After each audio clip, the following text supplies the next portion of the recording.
Let me call up my notes just a second. I have a copy of it online if you want to talk from that, or you got your Yeah, own? okay, why don't you go ahead? Yeah, go ahead. Got it? Can you see it? No, I don't see it. Okay, wait, let me share it. Hang on. Figure out how to do this. Okay, but while you're doing that, so I got interested in Joe Bernard because I lived in Brighton, Illinois from the age of 10 to 13. And the pride and joy of Brighton, Illinois in Major League Baseball is Jason Isringhausen. But he was not the first Major League Baseball player from Brighton, which only was about 1,200 people in the town when I lived there in the late 60s. Joe Bernard was the first. Isringhausen is the second. This, at this point, is the only photograph I can find of Bernard. He pitched exactly 1 inning of Major League Baseball. So that's why I'm calling him the Moonlight Graham of Springfield, Illinois. He lived most of his life in Springfield.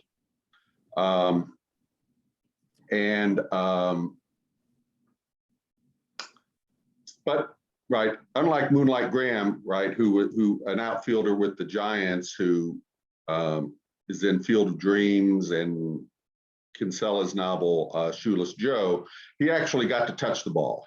Since he was a pitcher, his one game was September 23rd, 1909, the first game of a doubleheader, the Cardinals had the worst pitching staff in the National League. They had an collective ERA of 74, ERA plus of 74. And we're last in most of the categories, like complete games and strikeouts, things like that. Roger Bresnahan pinch hit for the starting pitcher. Yeah, there's a description of what happened in that inning right there. In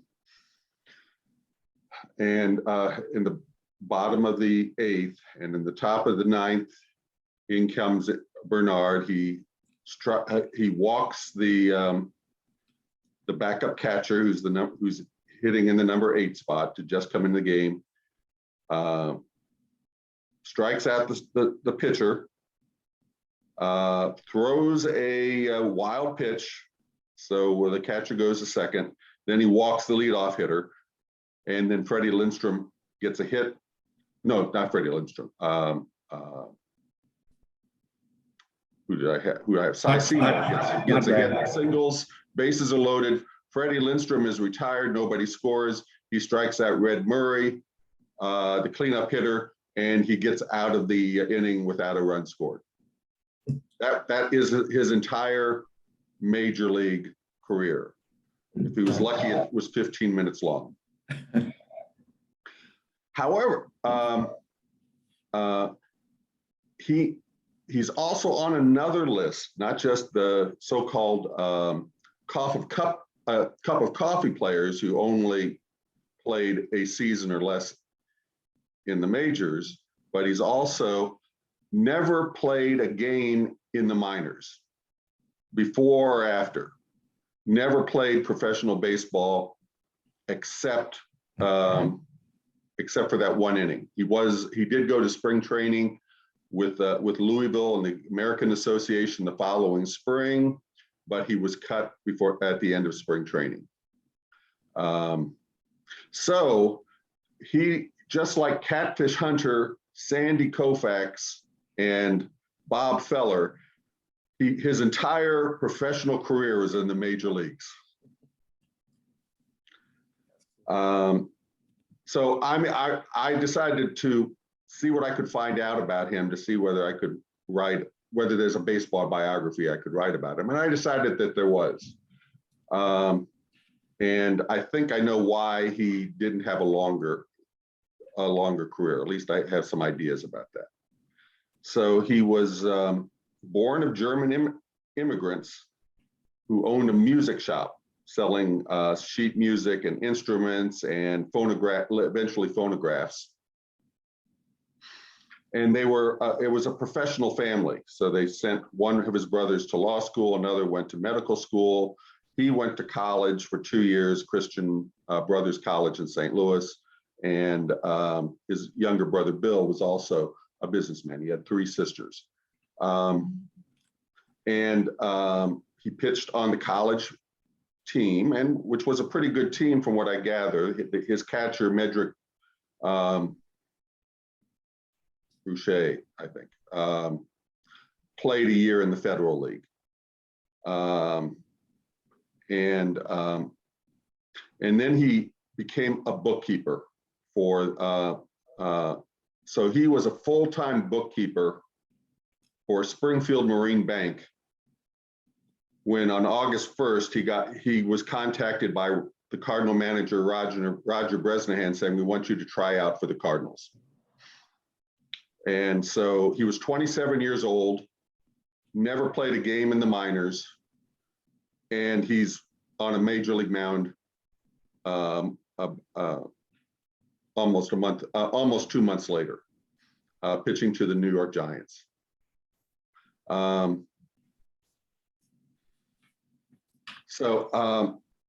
What had happened to him is that I think he was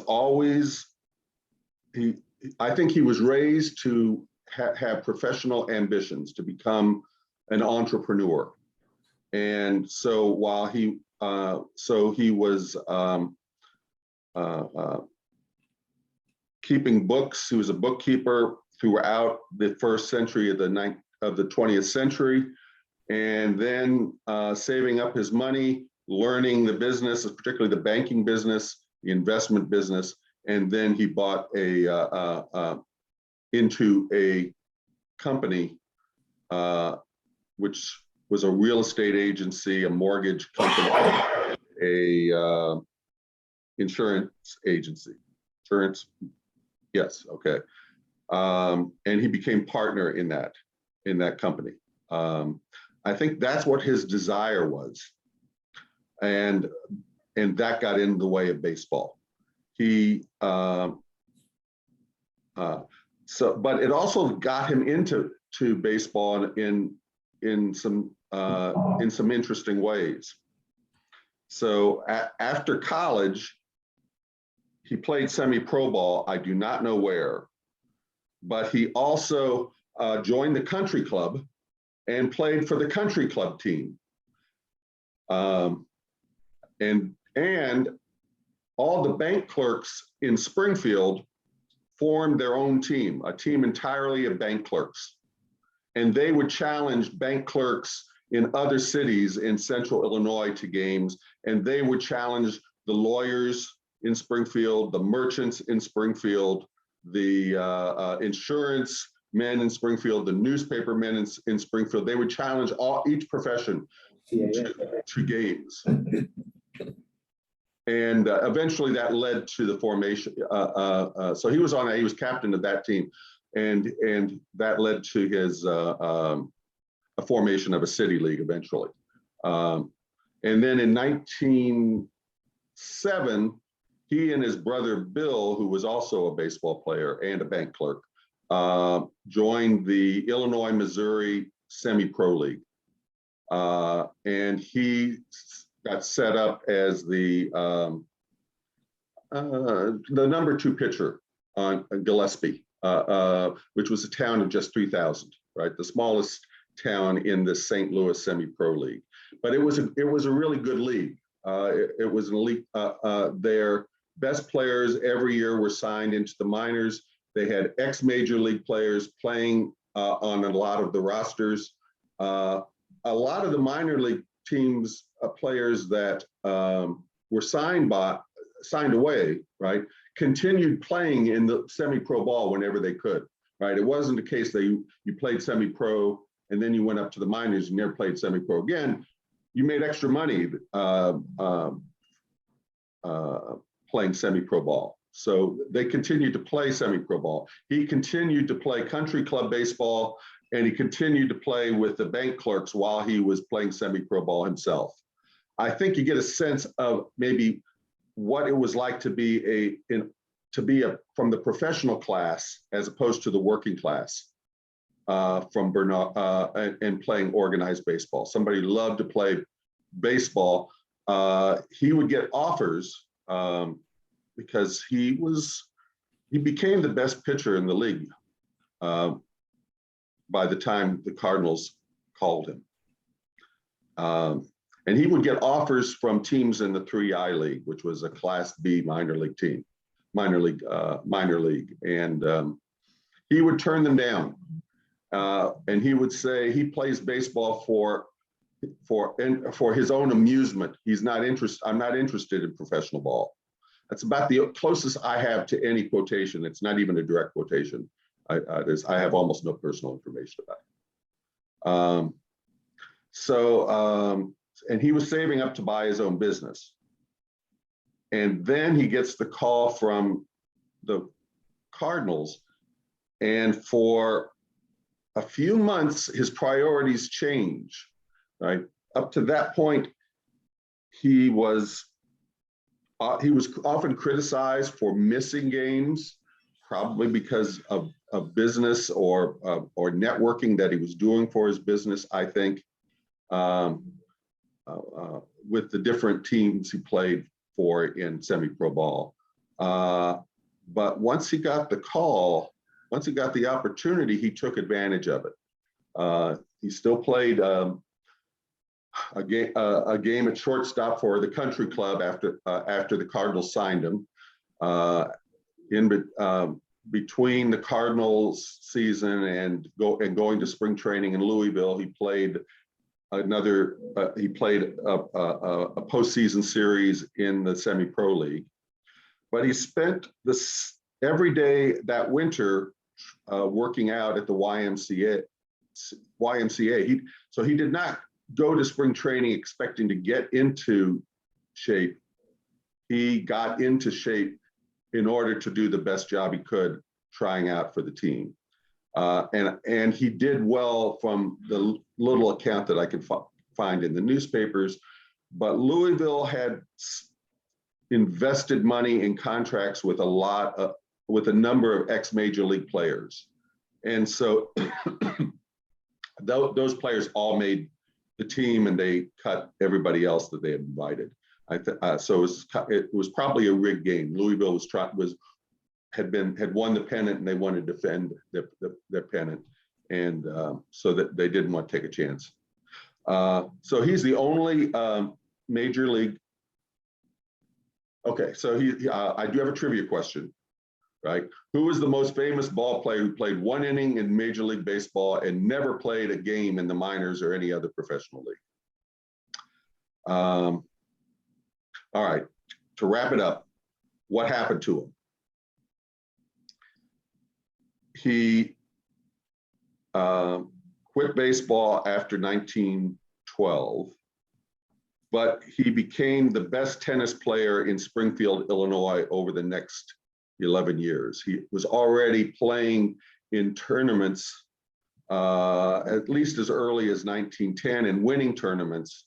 And he won the Central Illinois Country Club Association tennis tournament 3 years in a row, 1921 to 23, and then won the doubles championship as well as 23 in 1923 when he was 41. That in fact now it continues to be the biggest regional tennis tournament in downstate Illinois. So he became everything shows that he was just a great athlete, great on defense. He was always among the leaders in stolen bases, and he usually hit in the middle, either lead off or in the middle of the lineup until near the end of his career. Eventually, he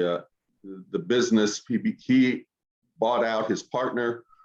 One of his brothers, Bill, became his partner. They renamed the company the Bernard Investment Company, and he became one of the richest people in Springfield. When he died in 1960, it looks as if they had no memory of his athletic career. They list things like that he was a member of the Mortgage Association, Mortgage Company Association of America, and the Insurance Agents of America, and the Knights of Columbus. But in his obituary, but they do not mention that he ever played in the major leagues or even that he was a tennis champion. So there's my presentation. I'm working on a biography to send to the bio project, the SABR Bio Project. Yeah, this would be a good one to do that, because nobody. Where's the photograph from? Where did you track I that? found that on Baseball Reference. Ah, It is weird. I cannot find a photograph at this point of him even as a older man, even though he was clearly an important person in Springfield. I think part of, and I can't figure out for sure whether he ever got married. I think he did in the 20s, and but he's listed as married in the 1930 census, but the census doesn't say his wife is living in the same address as he is. And I found a news reference to a Mrs. Joseph Bernard at his address in the 1923 newspaper. But when I looked at the city directory of 1923 in Springfield, it did not mention, it doesn't list him as having a wife, right? Which normally it would, right? If he was living with his wife. So there's something going on with that I have yet to figure out. So where'd you get most of your information? Through the newspapers, local newspapers around there? Yeah, the St. Louis papers covered the Illinois-Missouri League. Okay. And the Springfield papers covered the country club and bank clerk baseball, as well as his tennis career. The business information, I just putting together scraps from directories and books just list who are the mortgage bankers of the time, and even classified ads, right? That's where in the 30s he was. I think he must not only survive the company, not only survive the Depression. I think they were able to buy up a lot of land cheap, and he was able to build his fortune by renting and managing farms that he had acquired, and selling property when people started to get a little more money. But I haven't found a single article that discusses his business or him as a businessman. I'm just having to put together information about his business from scraps of information. So Rick wants to know is the answer to your trivia question, Eddie Goodell? Oh, okay. Well, I think Eddie Goodell. Yeah, okay. Did anybody get that? I get it's right. I don't know of anybody else who is as famous as Goodell who fits that description. Right. Can you hear me, Jim? Yeah. You mentioned Red Murray. Do you realize he caught a ball barehanded center field? No, I didn't. Lightning struck at Forbes Field. Yeah, he got turned around, and he grabs the ball with his right hand. I guess he was right-handed. Well, I didn't know. I know that Murray was the Cardinals' best hitter, and then Cardinals traded him and some other good players to get Bresnahan. And and this was Bresnahan's first season. I don't know. I don't know if anybody knows it, and it has any idea. I don't why he wouldn't pitch Bernard more. there was a second player who was a football player for St. Louis University, and he also he got in just 2 appearances in 1 inning as well, right? So they had awful pitching, and they had these 2 guys that they signed as local sports heroes, probably as attractions, right?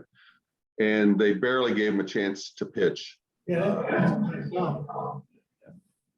they finished in the 2nd division, 1 game, 1 team out of the cellar.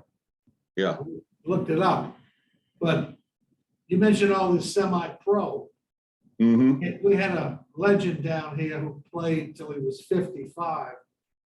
And he said that semi-pro, the guys couldn't hit that well because they never saw pitching all week like minor leaguers. It was harder for them to hit. Now, Yeah. did his semi-pro play more than just weekends? Oh,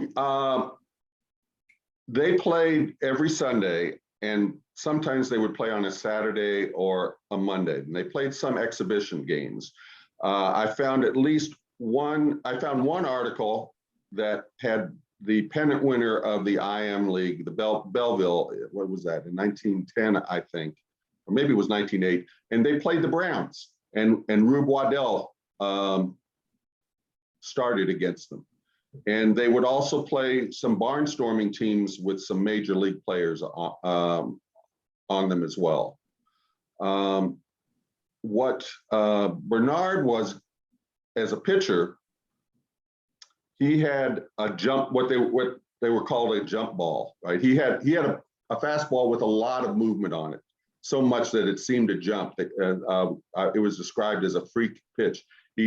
He had a decent curve that he controlled really well, though I don't think it had a huge break to it.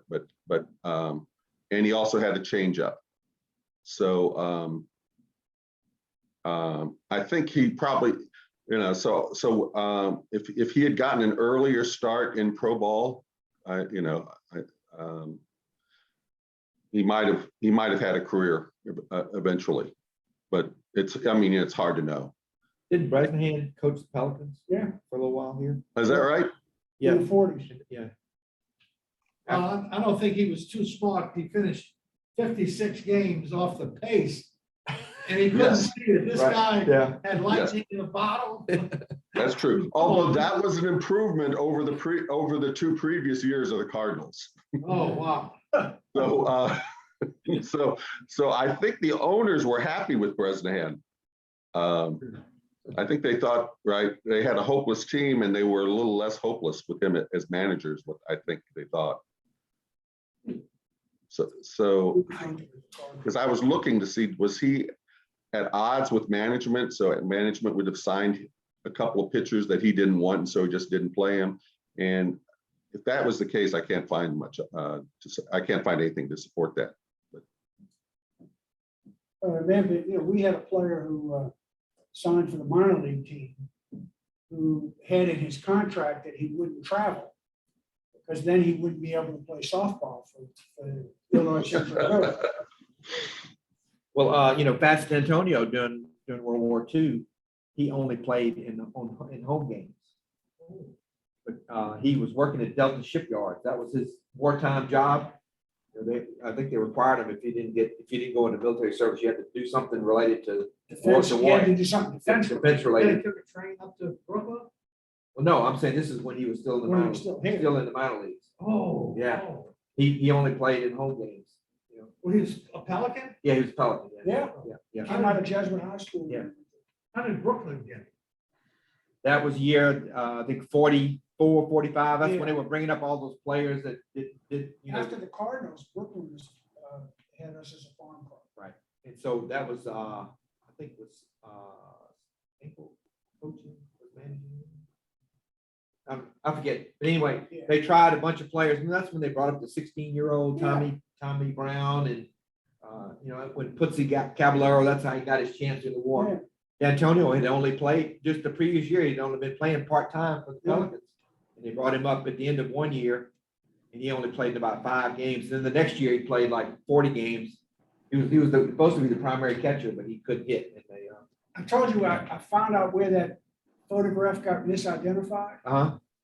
That guy was the city golf champion, and his name was Vincent D'Antonio. Oh, okay. And so that's the They equated D'Antonio, it. because you see Fats sometimes with an apostrophe, Right, sometimes right, they without. check, right, yeah. Yeah, I think his birth name was with the apostrophe, and he wound up eliminating it. Yeah. I went to high school with a D apostrophe. Yeah.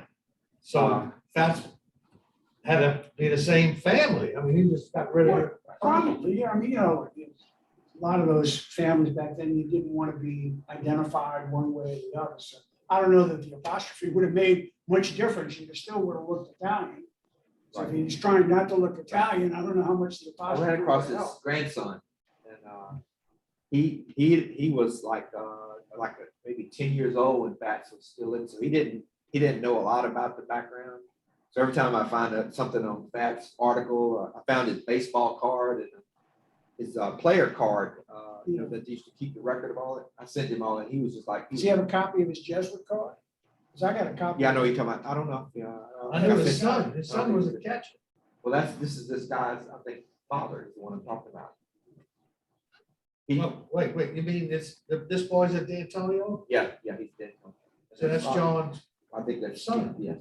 but John was a catcher. Was he? Like his Okay. ball. So anything, who's the Cardinal manager was Bresnahan, and they have Ray Blades, Mhm. who's the Pelican manager when the Okay. Cardinals were here. Yeah. There's one other guy, because they were 3 years and 3 different guys.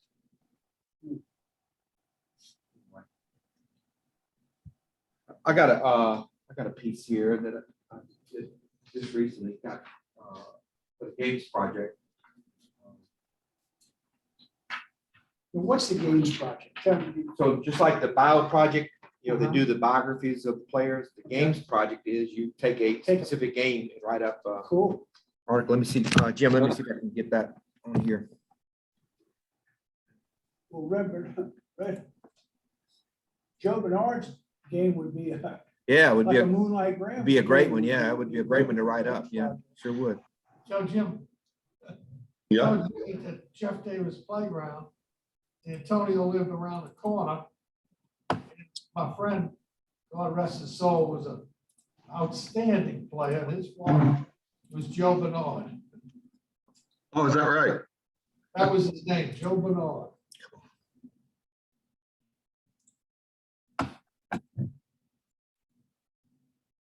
So this game, come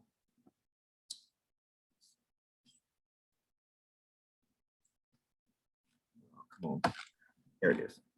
So this game was when in 1998, Barry Larkin was the all-star shortstop for the Reds, and then also Brett Boone was had established himself pretty well as a third baseman, second baseman for the Reds. And then Aaron Boone had just come up. This was like only maybe his second year. Well, in the end of the year, the general manager for the Reds, I think Jim Bowden, said, "Well, we're going to bring up Barry Larkin's son. He was like a AA player, kind of marginal, whatever." I've never heard of it. And he said, "We're going to bring him up so that they can play in the game together." And the Sporting News actually said it was done as a favor to Barry Larkin because they thought the Reds were going to trade him. They were going to get rid of him and bring a younger player. Of course, that never happened. Barry Larkin finished his career with the Reds. So Barry Larkin had been a high school player like his brother, is it Moeller High, I think, in Cincinnati. I believe it was.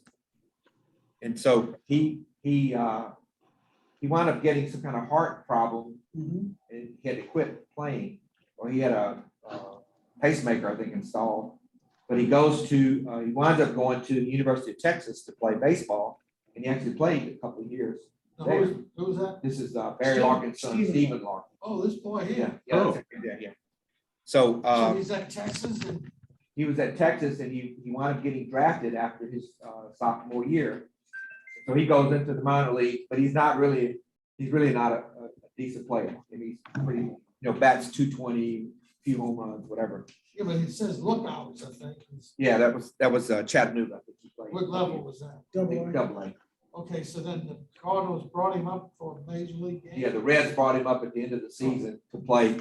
And so he played in, I think this is his only game. He played, so they made up an all-brother infield. He played first base. I think Brett Boone was at second, Barry Larkins was at short, and Aaron Boone was at third base. But I mean, this was the end of his. Yeah. Did he go back to? Well, he the went back minors? to the minors for a couple of years. And like I said, he really wasn't that good. And I think he wound up going to somewhere overseas or somewhere like that, played maybe a year or so. Well, for a guy with a pacemaker, it ain't too bad. Right. So again, like I said, it was an arranged deal by the general manager. It wasn't, if he had been any other player, he wouldn't have gotten a chance probably to play, right? So anyway, so he wound up getting a hit in the game. He did, I think it was 1 for 3. And then what else? So of course, Brett Boone went to Seattle, where he had like several years. He was like MVP, I think, or third in the MVP and Well, wait a minute. Gold Glove. Brett Boone had a father that played in the 50s, right? Yeah. No, that was his father was Bob Boone. Bob Boone. And then Ray Boone was the grandfather, his grandfather, right? Wait. Start from the oldest one. Ray Boone, Ray. was Ray, Ray, then Bob, Bob, and then you got a whole bunch of them. Brett, and Aaron. Yeah.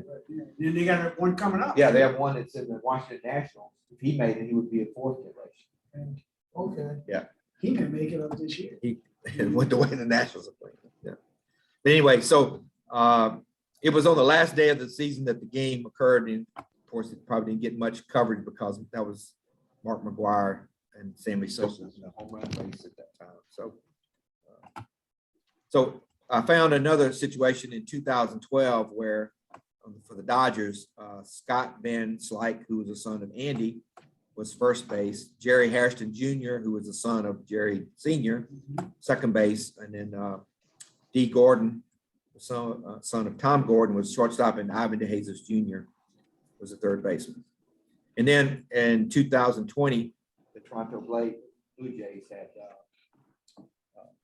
Vlad Guerrero Jr., Craig Biggio, Bo Bichette, and Travis Shaw were all sons of major leaguers. Anyway, Look, Guerrero just had. You see that game the other night? He got spiked yeah, on first base. Yeah. And came around and hit three home hit runs. 3 home runs. Yeah, Spiked on first, huh? Yeah, well, he was. the Put ball his hand the down. ball was kind of wide or whatever. A little wide, and he put his hand down to stabilize it while his glove hand went, it made the out. Okay, His hand was on the but bag. and the runner couldn't know, his hand was on the baseline. It pulled him behind the bag. He got the out. He got the out, Yeah. and then, you look at him and Yeah. the runner couldn't do anything, I mean, he couldn't get on. I think he was doing something like he's on the base like this, catching the ball and his hands on the ground. And he put his hand down just to stabilize Yeah, himself. the guy stepped So he on. goes into the dugout and he's got blood all over. Wrapped him up, His 3 home run. wrapped him up, and he came back out and then popped 3 home runs against the Yankees. That's good. No, it's not good. Yankees lost, huh? Yeah. So one of He came in second. Let's put it that way. What team is this? Toronto. Toronto. Toronto. Yeah. Toronto's got a good team. Yeah, they did. Very good. Well, Tampa always had a good team. Tampa just lost in there. I find, well, of course, it's early in the season, but sometimes you look at it and it's so uneven. You think a guy, like the Yankees, they got a powerhouse lineup. They ought to win more Right, you would think. frequently than they do. But, Joey Gallo's killing me. Yeah. He got all of 121. He misplays a ball in left field. They call him a good outfielder. I don't They see say it. Yeah. all-star, and all-star what? I don't see that. If he was playing basketball, maybe it's big enough. They're trying to justify all that money. Exactly. That's the Frankenstein version.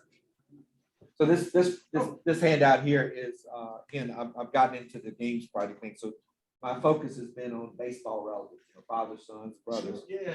And so these are the games, the first three are ones that I've had that have been published by SABR so far. Tim Raines, his father and son played, and then of course Griffey's were the first one. Yeah, Griffey Right, first, first one. Rain second. Right, and then on 1979, I had Pat Underwood made his major league debut against his brother.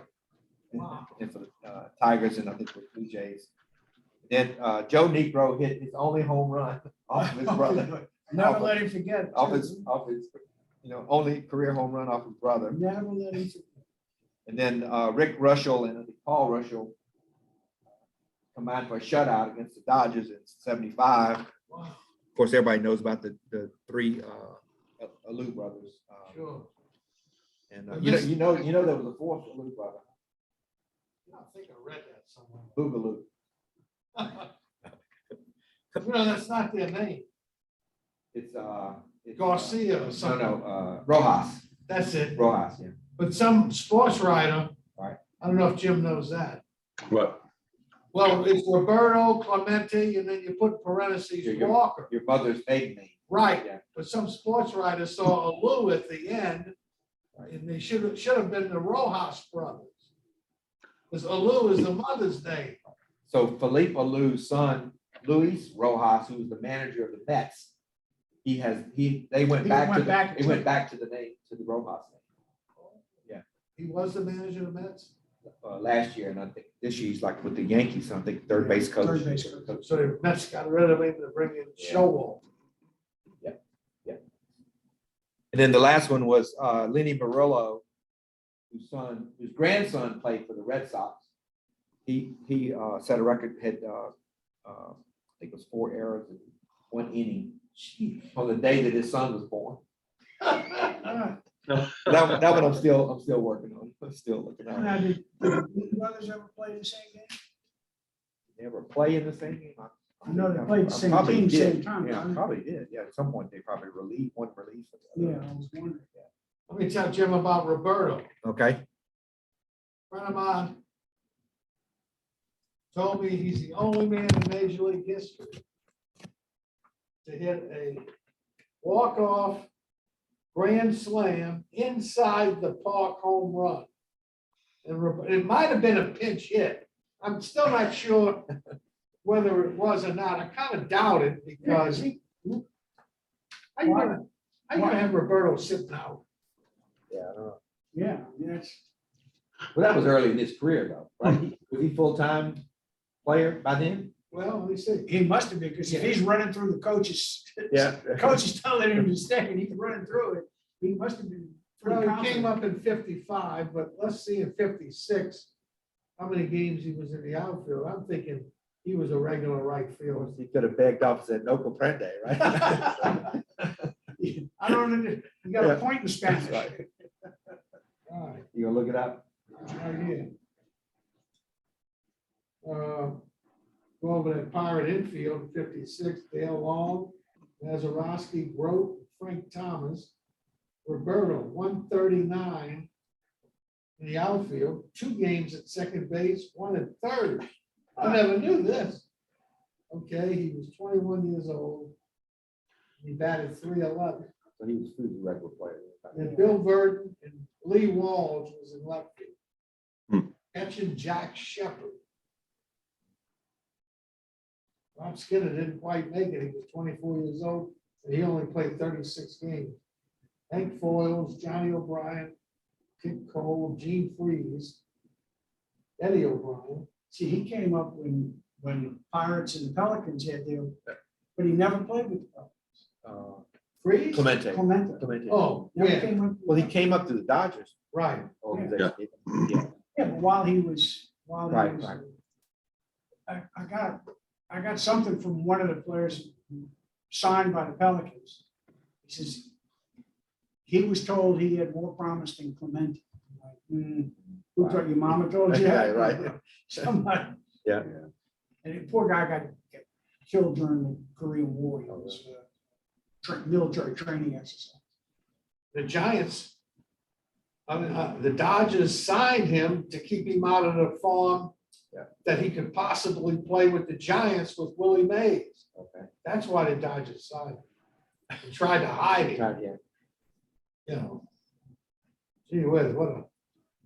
That would have been what Monty Irvin was in that outfield too, huh, For the Giants? for the Giants. Yeah, Yeah, he would have been. that was Roberto's hero. My friend's doing a research on that. Hmm. I remember I had a record and Roberto talked about his hero, Monty Irvin. And then he said he cried the day President Roosevelt died, April 12th, 45. Roberto would have been 11. I guess his mother was upset. You know, the president did things for poor people. Sure. You know, New Deal and everything. And I guess he saw his mother crying and then he shed a tear. Jim, you got to go to the Roberto Clemente Museum in Pittsburgh. You got to do it online. But this is a thing to do. What they call that before you die? Bucket list. Bucket list. Bucket Oh, list. it's on your bucket. Oh, What's that? You've been though, right? you've been? I've been 4 times. Okay. Oh, But you gotta go, and I learned something every time I go. For instance, he was in the Marines. Now, imagine your younger days, at mine, and Rich's and Derby's. You do a chin up, okay? That's hard enough. That's where your palms of your hands are facing your face. But you turn your hands the other way as a pull-up. That's a hell of a lot harder.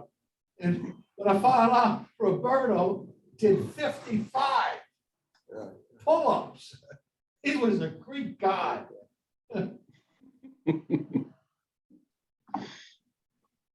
well, there's this little baseball museum near Gillespie, Illinois, in Nokomis, Illinois, they plan to go to maybe this summer. It is, it's a museum for 3 ball players, all in the Hall of Fame. All of them, most people would argue, shouldn't be in the Hall of Fame. Jim Bottomley, Ray Schalk, and I can't remember the third one right now.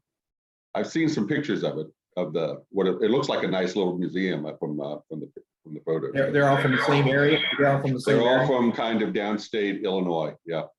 So wait a minute, you named 2. Is the third one a modern day edition? No, Howard they're Baines? not. No, I think they're all kind of before World War II.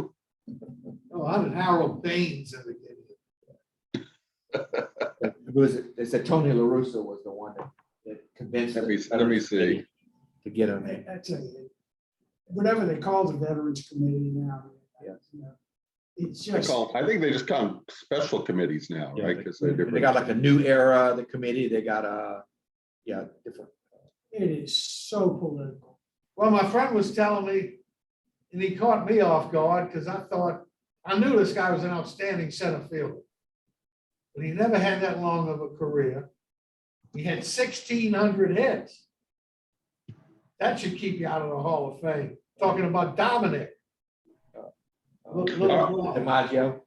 Yeah, the little professor. And my friend said, no, Okay. only 1,600 hits. He didn't play that long.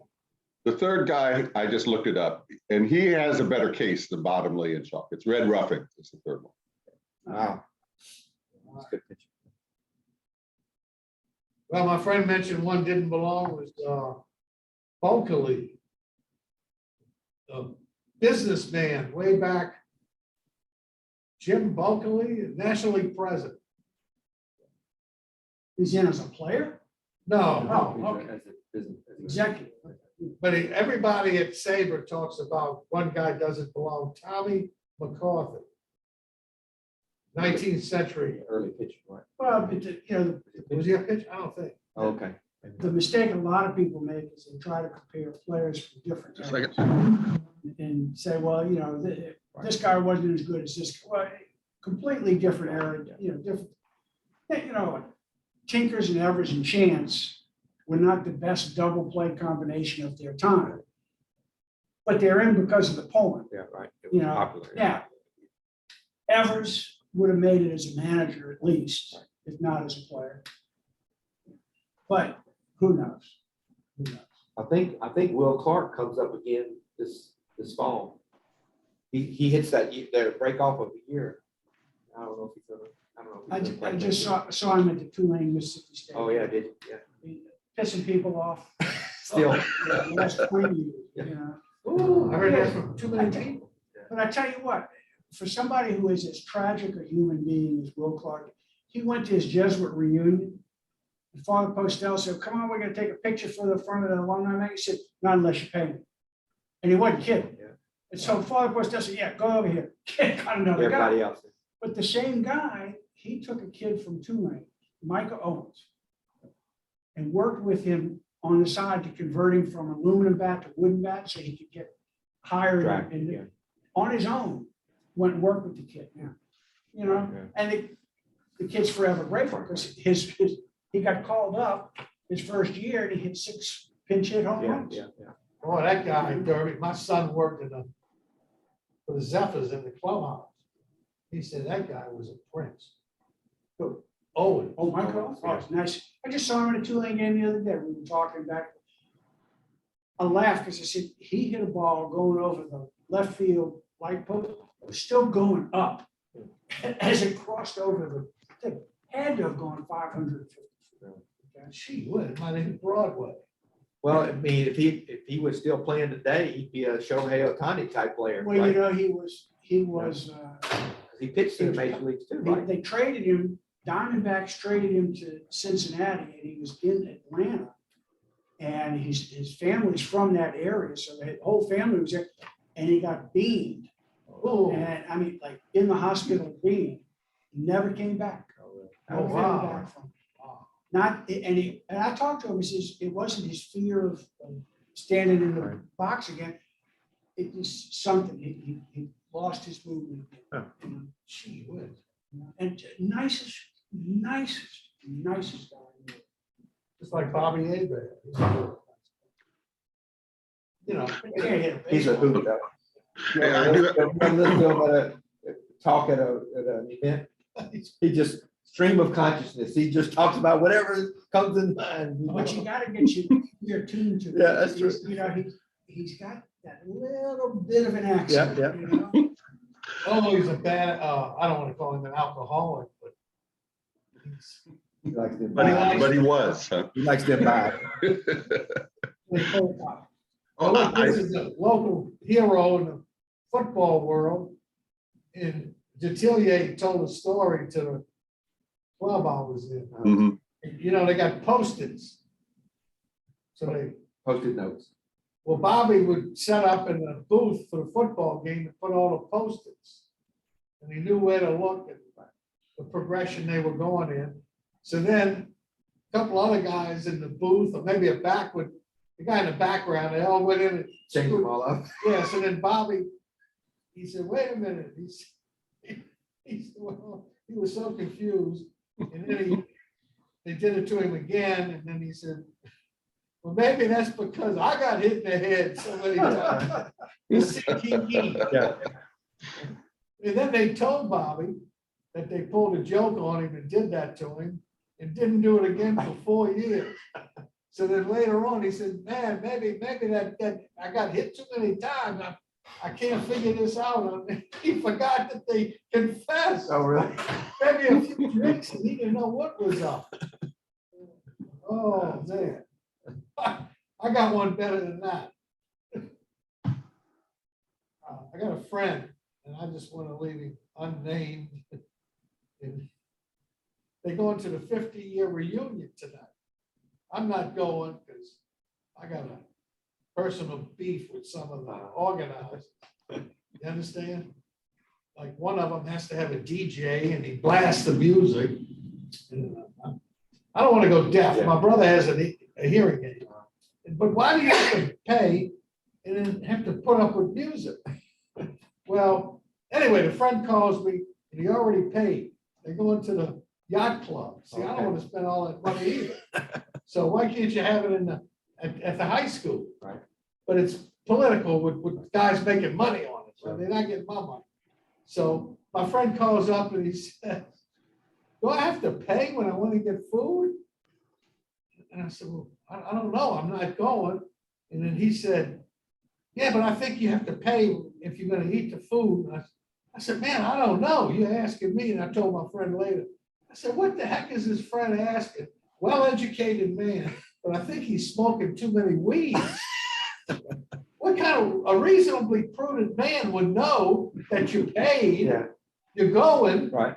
they're not gonna look for your money to get the food. Well, look, some of those things, they pay to go to the event, but you got a cash bar.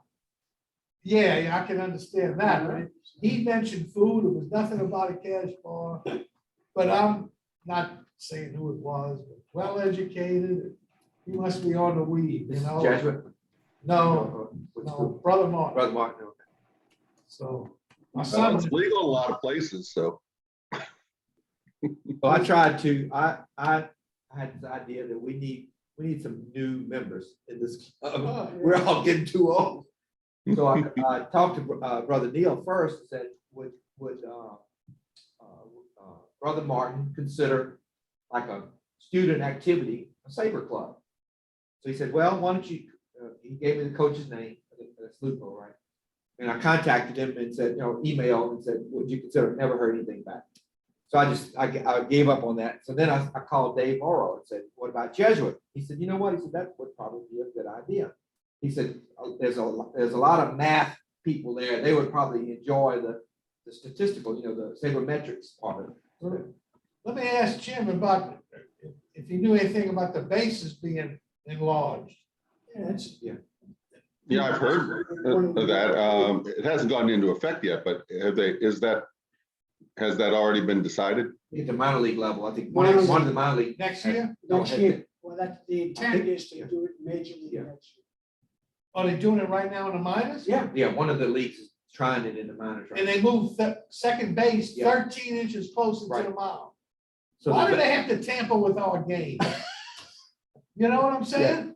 Now, if the base is enlarged, do you push it back toward the foul pole? 3 No, what they're inches? trying to do is, you see the little lane that you got on first base? Yeah, Okay, that's where everybody gets off the cock because they can't figure out whether you're supposed to run on the line, in the lane, and the base is gonna run over to the other side. yeah, like softball for the Yeah, girls. exactly, and that's. Oh, I see. that's the way it used to be. I mean, you can look at the old pictures from the 20s and what the base used to be, when they had the belt to Yeah, but how much of the base was in foul ground? 6 inches, 8 inches. I didn't know that. Yeah, enough for you to put your foot on, so you didn't have a chance of spiking the first base. Well, what I understood was second base is that, if you draw a square, the 90 feet, the base is, the middle of the base is on the point. Yeah, on that Right? point. And now what they're gonna do is they're gonna move it inside the, Simply inside that square? yeah, inside inside, the- the whole base will be inside the square now. Okay, but And they're also gonna extend the size of the base. Okay, but that, when you go inside to make it a square, they're not moving it then 13 inches toward the mound. I don't think it's 13 inches. No, It but would be if you half. look at it, say, if they widen the base by 6 or 8 inches, that's gonna make it. Right, that's part of it. That's part of it. And then and then moving the base is the other part of it. So that I think on the total, I think it's what, 13? 13 inches. Yeah, whatever. Is first base gonna stay where it is and just widen it? Yeah, I think it's so. gonna be 90 feet. It'll still be 90 It's gonna be feet. wider, Just widen. just wider. Isn't this And third base is not gonna be wider because it doesn't need to be wider.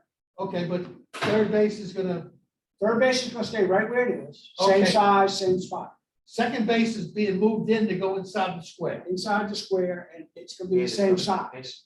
Oh, I second thought it was and gonna be third? larger. I thought, Well, same size as first base. okay.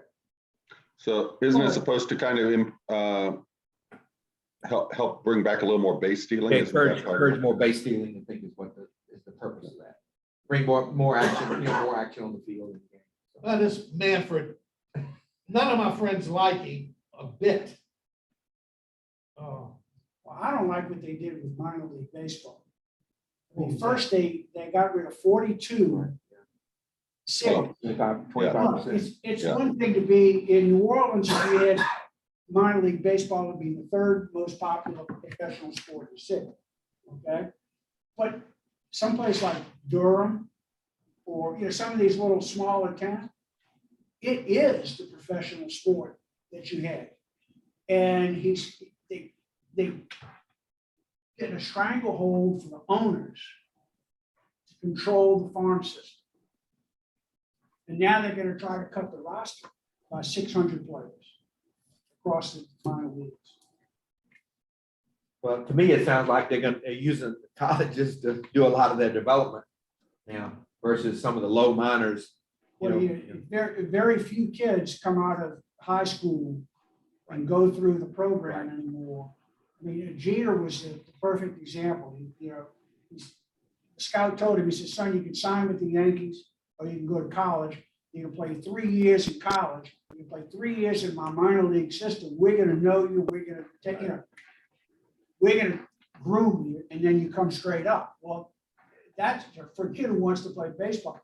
That's a more attractive. Yeah, well, they dangle with millions. How do you turn that down? But it's life-changing money for a lot of. For Jeter, it wasn't life-changing money. His daddy was a successful doctor, but he wanted to play baseball. And, I don't know what kind of student he was. I mean, he could probably gone to college and graduated and whatnot, and then been drafted. But LSU's got an outstanding guy. Freshman, he was great. Sophomore now. Well, he's Which one? Cruz. Cruz, yeah. Dylan Cruz. Yeah. Yeah. He'll play one more year and then be a first round choice, I would think. But I guess a guy like that knows, but how do you know you're not gonna twist that ACL? and that's why they don't play Senior Bowl and all these other things. They don't really play because they don't want to get hurt. They moved the draft time. It used to be in the middle of College World Series. You were looking at all these kids and say, oh, he's been drafted by this guy and that guy. And a lot of kids said, well, I'm not playing because I don't want to, I've been drafted. I don't want to screw it up. And so they teamed it. So now they moved the draft till after the College World Series. Yeah. Oh.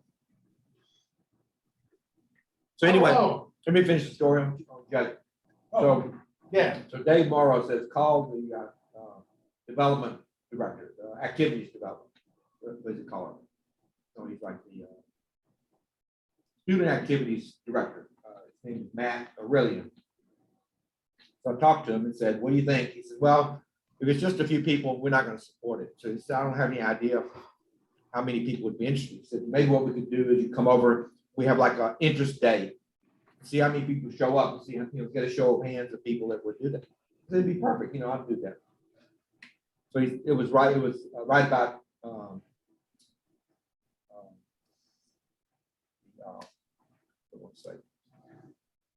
Mardi Gras. He said, let's wait and do it till after Mardi Gras. I'm gonna go with, Well, so I said, that'd be fine. So I contacted him after Mardi Gras. He never returned my call. Or never got back. why don't you ask Kenny Goodlett, the coach? Well, Dave thought it would be more, it wouldn't, he thought it would be not just confined to just baseball players, that it would be, there are other people interested. In fact, he said that he thought there were a number of teachers that had, he named them by name. I didn't know them, but so anyway, it got too late, and then the school's about to end, right? So I'm going to try again next August. Well, I'm having a big conversation now. We got a new president coming in Loyola. And so the interim president's a Jesuit. I took him to lunch and I said, okay, explain something to him. Okay. And he's from St. Louis. So I said, is there a fight, a longstanding feud between the Jesuit high school Jesuits and the Loyola Jesuits? I said, because my college baseball team has to get vaccinated and go over to Bayou Segnet to play baseball.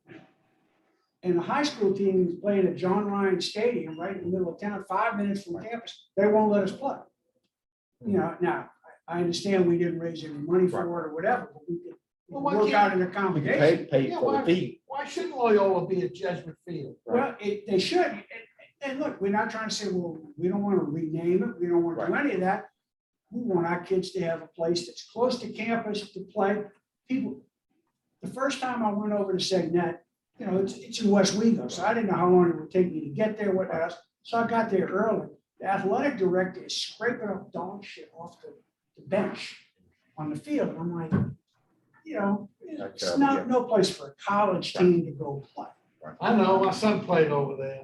Oh, it's a mess. Yeah, they should be at Jesuit They don't Field. have, look, you put up a trailer for a clubhouse, you know, there's no place for them to, it's just not a good thing, you know. Well, this coach from Ben Franklin contacted me. He's telling me about, he said, you know, people think baseball is dying in New Orleans. He said, I'm telling you, a lot of kids that want to play, they don't have no place to play. Yeah. He said the public schools now, there's only like 3 fields that are even possible to play. He said 2 of them are in really bad shape. Is one of them off Carrollton Avenue? He mentioned. A little muni park back there. Yeah, that was one in. You know, but that's all, Gilbert, they call it. it's Yeah, all, Larry Gilbert, yeah. it's all been, they had one that was high school rated, but all the rest of them been shrunk down for little. As Carrollton boosters, I mean, they swarm all over. Yeah, but wait, right past that, a woman took the girls to play soccer. And the criminals were on the porch and started shooting really? at this woman. Oh, God. You remember that? I mean, first of all, there's not enough police. And why should they go back in that neighborhood? They should be in Audubon Park. That's where the Carrollton League moved. And they built those fields. You see, all of that's now soccer fields. You don't have any baseball. Yeah, fields. the city park, there's No, no baseball down yeah, there. all soccer fields are there. Well, the old Scout Island, you know, where they used to have, they used to have a bunch of football fields and whatnot. That's all out of, you don't have any athletic activity. Well, one thing is at all. Nord doesn't maintain their, Well, North doesn't have any, like everything else in the world, they No, have no no budget. no funding. City there. Park has 4 diamonds with lights. Softball. It's all It's all softball. softball. Is it overhand? That overhand's dying out. It's all underhand softball, except one league in Metairie I know of. But what other fields can the public schools use besides Gilbert? What is there, Skelly? Is there a Skelly Park? Oh, yeah, over the river, and then the near UNO, there's on the southern campus, the Yeah. Pontchartrain. Yeah, Pontchartrain Park. Oh, Wesley Barrow. That's Wesley it. Barrow. I think that's allocated for the, that Urban Youth Academy. Yeah, I know, but St. Augustine plays their home Do games they? there. Yeah. I don't know why Brother Martin doesn't do it. Yeah, that's well kept. field. My friend suggested to Brother Martin, $100 a brick, put your dad's name or your name. That's a fun. And we're not interested in that. You hold know, on, we took a project, on River Road, not far from Riverdale. It's Jefferson Park Playground. Jefferson Playground. Now they've got 3 baseball fields, 4 or 5 tennis courts, they got a track, bunch of other stuff. We looked at it, and I went to John Young and said, first off, your baseball field's tilted the wrong way, it's laid out wrong, you gotta shift it around. I said, but if you shift it around, you would have enough for an NCAA regulation field, softball field, and a little league field, all on the same footprint, and you wouldn't have to do anything else. So I said, well, Loyola will lease the thing from me, and we'll do the improvements and get first consideration on schedule. Right. At the time, Rita Benson was on the board. I said, well, we'll get the field turf from the Dome donated for the infield, because it was big enough to put soccer and lacrosse and a bunch of other stuff on the infield. But they couldn't Jefferson Parish couldn't figure out what to do, or how do we do it, where do we go, so it just, and nobody maintains it, nobody does anything to it. What's wrong with the plate being where it is on River Road? The main diamond. You say There's that, nothing wrong with it, it's facing the wrong way, you're facing into the sun, oh, for the really? most part. You gotta Rotate just it. pivot it. That's all you gotta do, is pivot it. You have the sun behind you most of the day. Yeah? Like most parks. Well, I think the way it is, right field's shooting toward New Orleans. in left field and shooting toward the gym back there. The sun would be going down like behind the Huey Long Bridge. The sun wouldn't be in the batter's eye. It is. Oh, it is? It is. I mean, we went out and walked it. We said, but it's an easy fix. You just rotate the field and you'd have room for other, because we wanted to put in ladies softball at Loyola and whatnot. And the kids want to play soccer and lacrosse and other. Well, they had a big old field for that. It's not just football width, it's wider. I went to one game at the Tulane football field. Dorman, the new one? Yeah, this is back in 16, I guess. I think it opened in 14. And I'm sitting down low, and the sun was kind of, I guess, Off on your left. yeah, but and I said, this isn't really east. The club was up behind me. But west, I thought when you got west, you're looking at the football field, I thought the sun's back here. It's kind of, You're surprised that directions in New Orleans are a little screwy? I mean, the sun gets confused trying to figure it out. so look, is this new football stadium parallel exactly the Tulane Stadium? I mean, is it laid out the same? I would not think so. The practice field that's over by, in the middle of some dormitories, it's a short of practice field was where the original field was. But I don't know that it's lined up the same way because they built some roads and some other stuff on the side. In other words, I think the sun goes down, sitting where I sat. Let me see, I'm like this, I'm looking at the west side, and the sun was over where you are. Well, it's easy. If you take a map of the city, you can look and see where Audubon Park comes up, and you can see where it's not running true north or south. I think that to try to make it easy, I think Elysian Fields is shooting straight to the north, maybe a few degrees off. But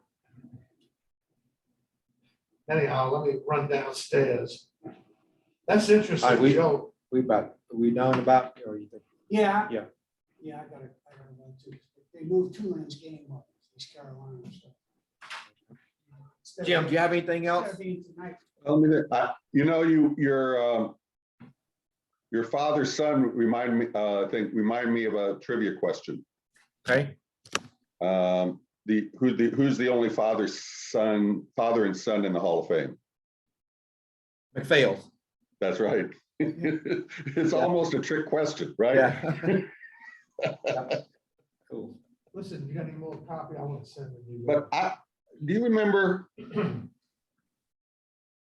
I've been trying to remember because with the expanded rosters this month, I remember that that was the rule that April would have 28 players on the roster, and then it would go down to 25, maybe May 1st or something like that. But I can't remember when that rule was changed. Yeah, I don't remember that. Yeah. Yep. Well, they are carrying a lot of extra pitchers. I mean, carrying the two spots of usually pitchers, I think, because they figured they weren't really ready coming out of spring training. So Well, they keep tinkering with the one thing that they put the pitches on a 2-minute warm-up, but the instant replay, they had instant replay on a close play at first, on 5 minutes. Yeah. I mean, we left in the 7th inning after 3.5 hours. 7th Yeah. inning. Oh, it's incredible. And they want to speed the game up? Oh, Yeah. I think Theo Epstein is working with the commissioner's office to identify the possibly potential improvements it's more to speed up the pace of play, not so much the total length. Did he suggest getting rid of Rob Manfred? No, I don't think so. That would go a long way to improving the game. Yeah. Well, yeah, I get the owners want to control their farm system. And, you know, Mhm. I understand the players trying to figure out how you can keep this from bouncing kids back and forth and say, okay, you come up for 3 days, you go Right. down to minors for a week, come back up, you know, all that sort of stuff.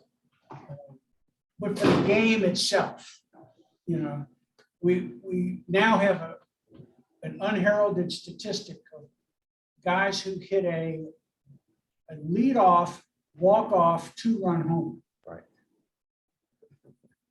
Because of the runner at second base in extra innings. Yeah. Like, oh, God. I thought that rules wasn't in effect anymore.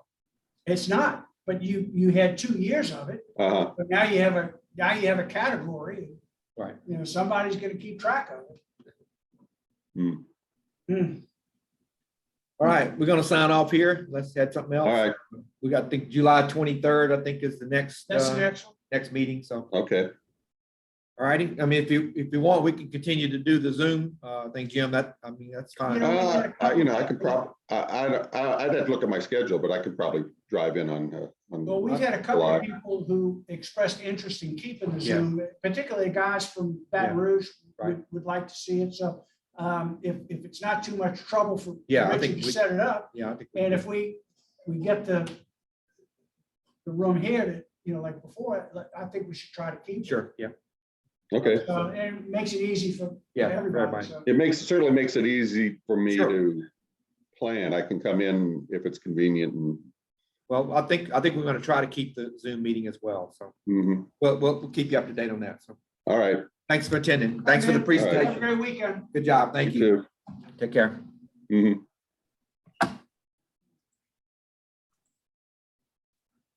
Clean up here. I guess.